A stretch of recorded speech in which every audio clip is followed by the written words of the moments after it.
Amperge Convida, com Heloísa Carpena. No 26º Congresso Nacional do Ministério Público, promovido pela CONAMP, que é a Associação Nacional dos Membros do Ministério Público. E hoje eu tenho o prazer de receber o professor doutor Fábio Medina Osório, que é advogado, doutor em Direito Administrativo pela Universidade Complutense de Madrid, mestre pela Universidade Federal do Rio Grande do Sul. Ele foi promotor do Ministério Público do Rio Grande do Sul, do qual se exonerou, para nossa tristeza, e foi advogado-geral da União. O Fábio é autor de um livro que é seminal no direito administrativo, que é o Direito Administrativo Sancionador, atualmente na sua 10ª edição. Boa tarde, Fábio. Muito obrigada por aceitar o convite da Amperge. Eu quero começar a nossa entrevista pedindo para você falar o que é o direito administrativo sancionador. Satisfação, Heloísa, estar aqui com você, com a sua qualificada audiência, participar do 26º Congresso Nacional do Ministério Público Brasileiro, organizado pela CONAMP, pelo nosso presidente Tarcísio Bonfim, realmente foi uma honra. E falar sobre a nossa obra Direito Administrativo Sancionador, que foi gestada ainda durante o meu doutorado na Universidade Complutense de Madrid, sob a orientação do saudoso catedrático Eduardo Garcia de Enterria. Eu fui o último discípulo orientado por ele, foi um dos maiores administrativistas do século XX. Realmente é uma enorme honra, porque no Brasil foi a primeira obra monográfica com essa nomenclatura. Antes, esse tema era tratado debaixo da categoria do direito disciplinar, com alcance mais restrito.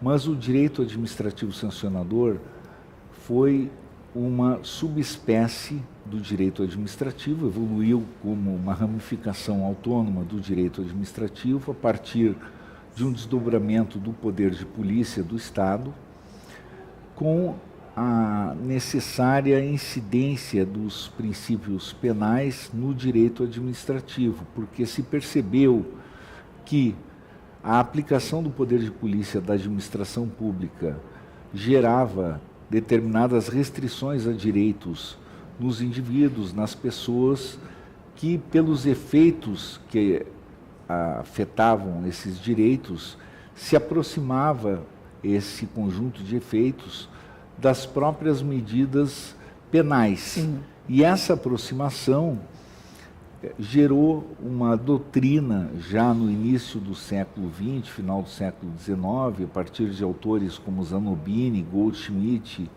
na Itália, na Alemanha, que passou a propugnar pela unidade da pretensão punitiva estatal e começou a conceber a necessária concepção unitária desse ius direito puniente. Penal e o direito administrativo, o direito penal não um corpo só. O direito administrativo como um corpo só, para tentar uma proteção mais consistente aos direitos individuais. Isso foi evoluindo. Já na década de 60, as cortes constitucionais europeias começaram a adotar essa concepção, ou seja, independentemente do rótulo das medidas com efeitos aflitivos sobre os direitos individuais, sejam através do direito denominado administrativo, seja através do direito penal, deveriam ser aplicadas determinadas garantias. Sim. Que estariam inseridas no âmbito do direito que se designaria como direito administrativo sancionador. Isso evoluiu para o Tribunal Europeu de Direitos Humanos na década de 90 e se consolidou realmente a autonomia científica do direito administrativo sancionador nas cátedras europeias. Na América Latina, foi muito mais tardia essa experiência, ao ponto de que na Corte Interamericana de Direitos Humanos, somente em 2000, emerge o primeiro julgado sobre esse tema. E, de uma forma geral, também a doutrina foi bem mais tardia. No Brasil, a primeira doutrina monográfica sobre esse assunto foi a nossa, com alcance mais geral. E ainda teve uma peculiaridade, porque na época em que lançamos nossa obra, havia uma discussão bastante controvertida sobre a natureza jurídica das leis anticorrupção no Brasil. Sim, sobretudo ainda não vigorava a Lei 12.846 de 2013, que era a Lei Anticorrupção Empresarial, mas já a Lei 8.429 de 92, a Lei de Improbidade Administrativa, que se subdividia em duas grandes correntes doutrinárias, a concepção civilista e a concepção penalística, porque era um mistério a natureza jurídica daquela lei à época. Sim. Ninguém conseguia desvendar se era a natureza penal, por conta dos efeitos bastante drásticos sobre a liberdade das pessoas, suspensão de direitos políticos, a multa que era muito pesada, a proibição de contratar com o poder público. Por outro lado, como a jurisdição era civil, e também a Constituição falava em responsabilidade civil, havia corrente civilística. Sim, isso não contribuiu para a aplicação da lei, né? Ao contrário. Não, havia, como a corrente civilística pregoava que essa responsabilidade civil, havia uma confusão, porque, do ponto de vista terminológico, sendo responsabilidade civil, também não se conseguia enquadrar na categoria do direito civil. Com a nossa obra, nós desvendamos ali o ramo jurídico que disciplinava as infrações e sanções.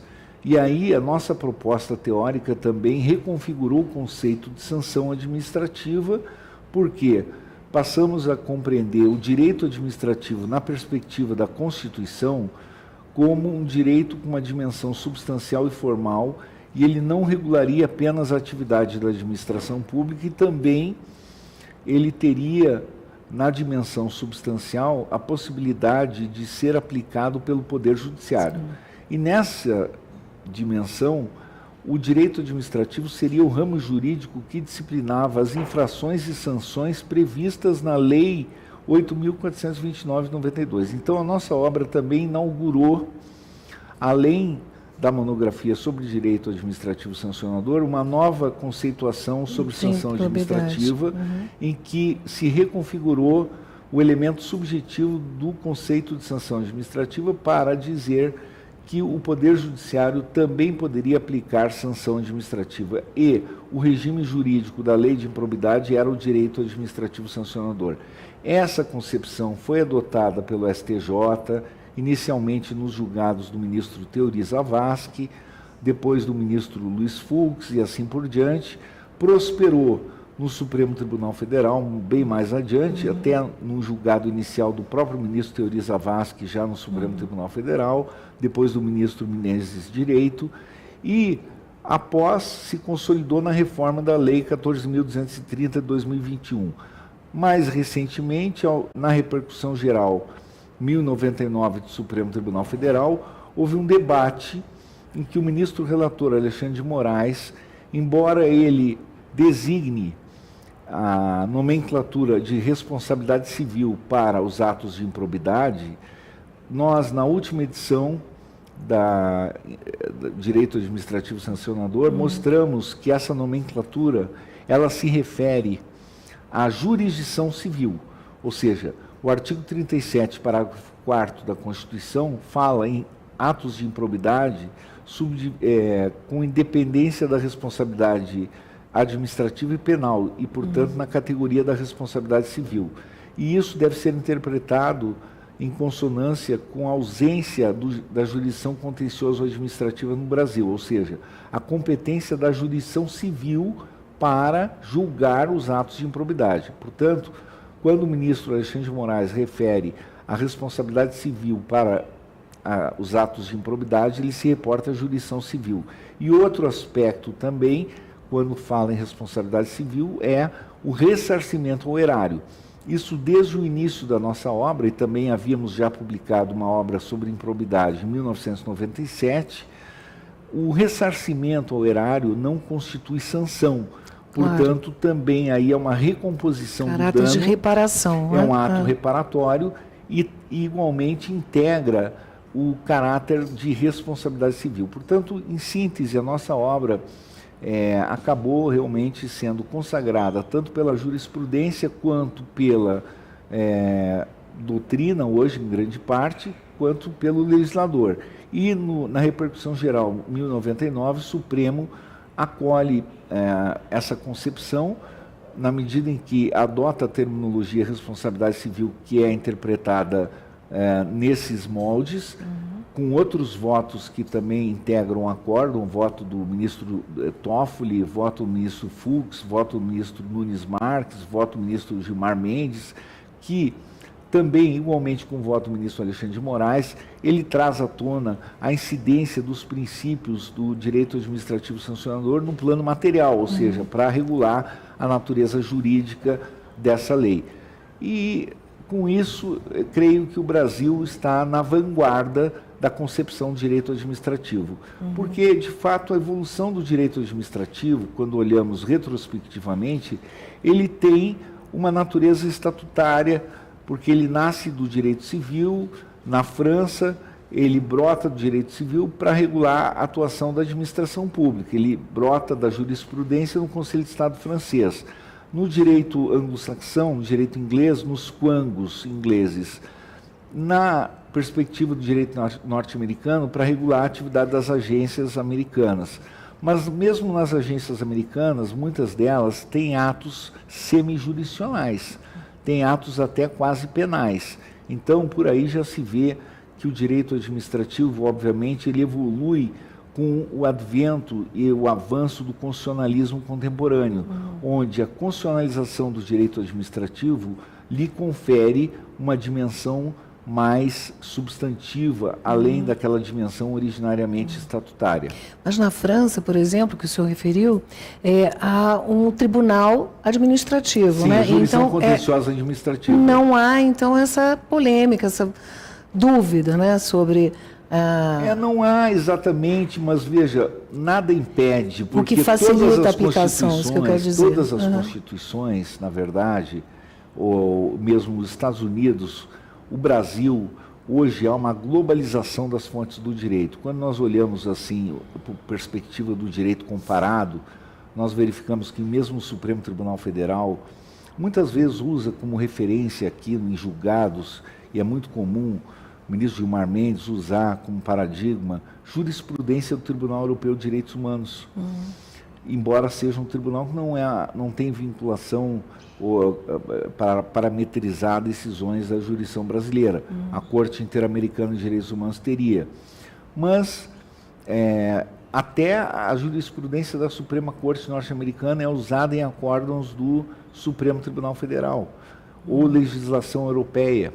Porque a globalização das fontes, e isso desde o final da década de 90, se percebe muito, o avanço do direito legislado nos países de common law, tanto no sistema inglês quanto no sistema americano, e o avanço inevitável do sistema do direito dos precedentes.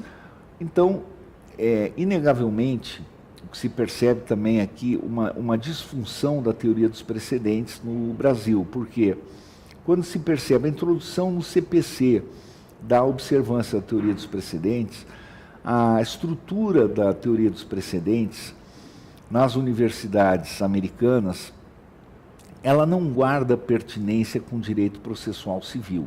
Inclusive, abordei recentemente num artigo publicado no último número da Revista dos Tribunais, a necessidade de uma reconfiguração na autonomia científica da teoria dos precedentes no Brasil para efeitos de inclusão no MEC como disciplina autônoma e dissociada do direito processual civil. A estrutura metodológica e científica da teoria dos precedentes, ela tem uma complexidade mais aproximada ao direito constitucional, à teoria geral do direito, com uma transversalidade que perpassa também o processo, e muito distinta daquilo que se transformou no Brasil, a teoria dos precedentes, como apêndice do direito processual civil. Por isso que se cria uma dificuldade, obviamente, para a aplicabilidade da teoria dos precedentes no Brasil.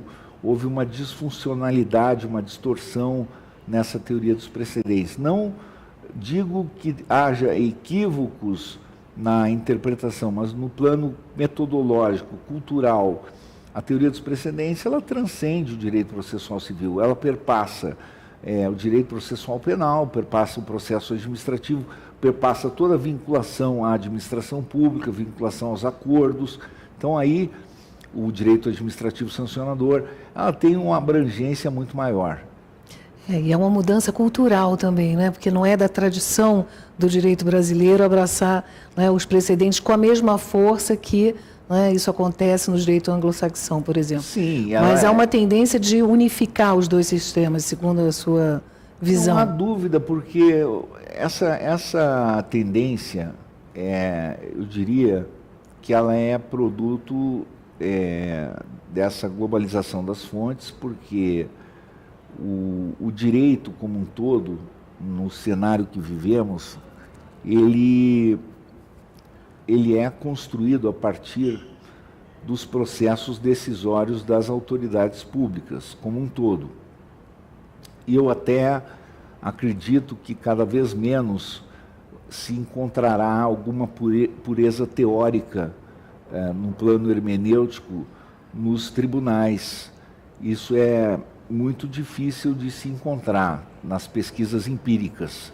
Recentemente, pesquisas desse porte demonstraram nos Estados Unidos que a Suprema Corte ela não tem compromissos teóricos com o novo originalismo, como se imaginava. As teorias hermenêuticas elas são mescladas na prática. O que se tem que buscar efetivamente, isso foi um tema também de uma pesquisa e um artigo doutrinário, também objeto da minha palestra aqui no Congresso Brasileiro do Ministério Público, na era da inteligência artificial e a revolução digital que deve perpassar todas as sociedades contemporâneas, quando se deve enxergar o surgimento de um novo direito constitucional nas constituições democráticas, que é o direito à compreensão das decisões proferidas pelas autoridades públicas. Esse é um direito que emerge a partir do direito da publicidade dos atos administrativos e processuais e dos atos decisórios, o direito à fundamentação dos atos sim. também administrativos e judiciários, o direito ao devido processo legal substancial, o direito ao contraditório, o direito à transparência. Todos esses direitos conjugados, eles levam à necessidade de que as pessoas possam compreender as decisões que afetam seus direitos humanos, seus direitos fundamentais e quaisquer restrições aos seus direitos. Para esse direito à compreensão ser efetivado somente a partir da acessibilidade a bancos de dados jurídicos estruturados com inteligência artificial e com estatística, e com a auditabilidade dos algoritmos, e de forma que esses bancos de dados sejam estruturados de modo efetivamente auditável e isonômico. Isso não apenas no plano da justiça ou do judiciário, mas no âmbito do setor público como um todo. Por quê? Porque o setor público, ou seja, a jurisprudência administrativa, ela está vinculada aos precedentes judiciais. Essa rastreabilidade, portanto, precisa poder ser auditada através das ferramentas estatísticas. A inteligência artificial também somente é válida a partir do momento que ocorra a auditabilidade. E isso é que permite detectar o viés ideológico do decisor, as curvas, as distorções, os desvios de finalidade, desvios de poder, os compromissos que eventualmente ocorram. E aí entra também a importância da hermenêutica. Qual é a hermenêutica que está acontecendo, se tem sociologismo jurídico, os vieses que podem ser detectados. Esse controle é praticamente impossível, né? Muito difícil. Com as tecnologias ele não é nada improvável. Pelo contrário, ele é muito. Os padrões são altamente prováveis de serem rastreados.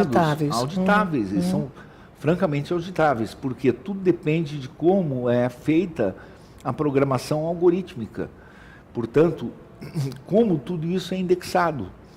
E a forma transparente como isso é indexado. E, portanto, a sociedade tem que ter uma participação nisso, as instituições democráticas têm que participar disso. O que acontece hoje? O que acontece hoje é que nós temos tudo isso de uma forma oculta.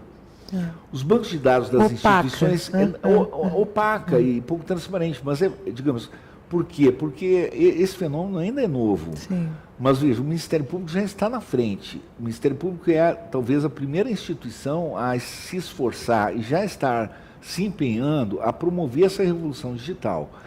O momento em que isso passa a ser uma pauta, veja, ela é uma pauta muito mais abrangente do que se imagina. Ela é uma pauta não só para a autorreflexão das próprias instituições para alcançar maior eficiência. Ela é uma pauta para o exercício da cidadania, para a defesa de direitos humanos, direitos fundamentais, mas para as instituições aperfeiçoarem a si mesmas. Sim.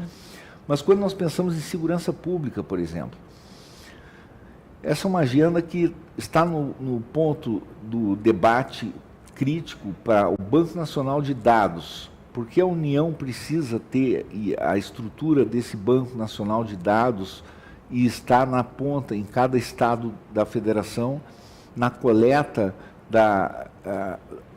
dos dados de modo isonômico ou de modo estruturado, com uma metodologia unitária. Por quê? Porque o crime organizado, ele não só é nacionalizado, como ele é transnacional também.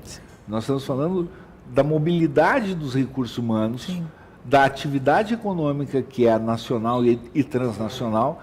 Então, nós estamos falando de cooperação internacional, nós estamos falando de dados, metadados, nós estamos falando de uma linguagem que precisa ser harmonizada, e desse banco de dados nasce uma investigação interinstitucional, ou seja, o Estado ele não pode mais agir sem cruzar informações. Para isso essas ferramentas servem, para isso precisa estruturar essa revolução digital. Por quê? Cada vez mais, e aqui voltando não só às garantias que evoluíram no âmbito do direito administrativo sancionador e do direito penal, muitas delas, como por exemplo a proibição do bis in idem ou do non bis in idem, olha, a pessoa não pode ser punida mais de uma vez em razão do mesmo fato. As instituições, isso é uma jurisprudência que nasce lá no Tribunal Europeu de Direitos Humanos e passa para a Corte Interamericana de Direitos Humanos, começa a se exigir do Estado uma maior sofisticação nas investigações. Ou seja, as instituições têm que atuar em conjunto, têm que formatar forças-tarefas. Porque para punir, elas têm que punir com coerência. Do contrário, o que acontece? Há uma impunidade. Porque se a Receita Federal chega e julga improcedente um auto de infração, e pelo mesmo fato, o mesmo suporte fático, o Ministério Público Federal formula denúncia, ajuiza uma ação penal. O que acontece? A pessoa acaba obtendo a impunidade por conta de uma decisão administrativa que lhe foi favorável. Pois é, e há que haver uma coordenação entre esses órgãos controladores, porque, no fim e ao cabo, cada um quer ter um controle para chamar de seu. É isso. E essa disputa... As vaidades institucionais. E o mesmo se diga no Pacto Federativo dos Estados. Quer dizer, os Estados, eles antigamente, eles pensavam assim, bom, eu vou ter uma estatística minha, eu vou ter só o meu banco de dados, eu vou mostrar aqui os meus indicadores, aí cada Estado quer ter os seus indicadores, quer ter... Aí o Estado, ele alimenta a subnotificação, alimenta os índices ocultos. Para quê? Para ser o campeão do combate à criminalidade. Só que alimentar subnotificação ou alimentar dados ocultos de criminalidade, na verdade, a pessoa sente na pele a criminalidade. Isso aí você faz uma pesquisa de opinião pública e confronta com dados oficiais, não adianta nada alimentar subnotificação. Por isso é melhor ter banco de dados da União e trabalhar em conjunto. O que eu acho que o Brasil precisa, na verdade, é estruturar grandes políticas de Estado que ultrapassem a discussão político-ideológica. Sim. Isso nos países desenvolvidos, você olha Japão, você olha na Europa, você olha nos Estados Unidos, quer dizer, o republicano pega uma política que funciona, que dá certo, vem o governo democrata, ele pega essa política e ele vai dar sequência. É claro. E aí no debate político eleitoral, ele vai dizer o seguinte, olha, isso aqui funcionou, nós vamos melhorar. Política de Estado e não política de governo. Exato, nós precisamos no Brasil... Esse tema apareceu em várias palestras ao longo do Congresso, sim. Eu tive a oportunidade de ver. Mas como fazer isso? Como instrumentalizar isso? Olha, eu acho que um primeiro ponto é a classe política perceber o seguinte, olha, o palanque eleitoral, ele tem que estar cada vez mais qualificado. Temos que qualificar também a opinião pública, nós precisamos ter alguns consensos necessários. Quer dizer, o político, quando ele vai para o embate eleitoral, uma discussão com o seu interlocutor, ele tem que subir o padrão do debate, né, sem prejuízo de ter o debate duro, apontar o erro do adversário, desconstruir até o adversário quando for necessário. Mas veja, e não significa que aquilo que o adversário esteja promovendo corretamente, não possa ter críticas construtivas em termos de melhorias. O Brasil tem exemplos que funcionaram, o Bolsa Família. Quem é que vai dizer que no Brasil não tem pessoas abaixo de uma linha de pobreza, ou políticas como Fome Zero, ou políticas sociais necessárias para as pessoas sobreviverem? É óbvio que precisa ter. Então, os políticos deram conta que, olha, precisa ter uma manutenção disso. Mas não é só o assistencialismo, é também a geração de empregos, a política de geração de emprego.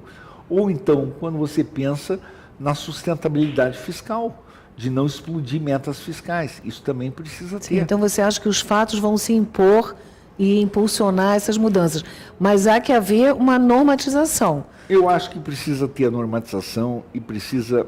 Eu acho que em muitos segmentos precisa ter a qualificação do debate político. Por exemplo, criar políticas de Estado de longo prazo para a inclusão de cotas no ensino desde a base, que são políticas de investimento de longo prazo para qualificar a sociedade com inclusão social.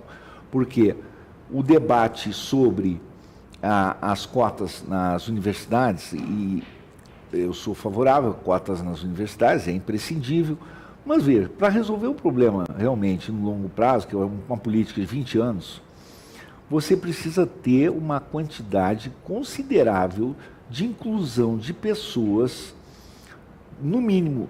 Não pode ficar esperando apenas a qualificação do ensino público, que já é urgente, sim, obviamente. Mas esse foi um bom laboratório para ser observado, não é? Porque você precisa pegar 20 mil escolas privadas, investir na compra dessas, sim, vagas e dar o suporte necessário para a inclusão dessas pessoas, sim, nas escolas privadas. Então, eu não compreendo porque até hoje não houve consenso sobre isso, uhum, entre candidatos. E nós temos bons candidatos, veja. O Lula é uma pessoa de centro, é uma pessoa que certamente tem aceitação no mercado, e digamos, e se viesse o Tarcísio, ou viesse outro candidato, o Ratinho Júnior, que fosse, entre outros, que seriam candidatos também muito preparados, poderiam chegar a muitos consensos, e também discrepar em outros muitos pontos de forma legítima. Mas veja, em qualquer cenário, teríamos bons candidatos, uhum, e teríamos candidatos qualificados para trazer boas propostas para o Brasil.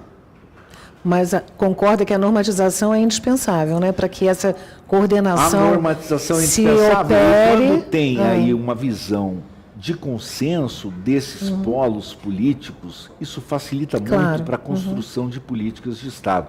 E da mesma forma, quando eu menciono a revolução digital, uhum, também o Brasil precisa começar a chegar a determinados consensos, como agora está, eu acredito que chegue, porque na segurança pública o governo federal tem quadros extremamente qualificados, como o ministro Ricardo Lewandowski, o secretário Sarrubo, entre outros tantos, e não significa que os quadros de outros estados, como em São Paulo tem o DERIT, que também são qualificados. Por que não chegar a um consenso sobre políticas de Estado em matéria de segurança pública para o país. Sim. Por que transformar a segurança pública num tema político partidário? Sim.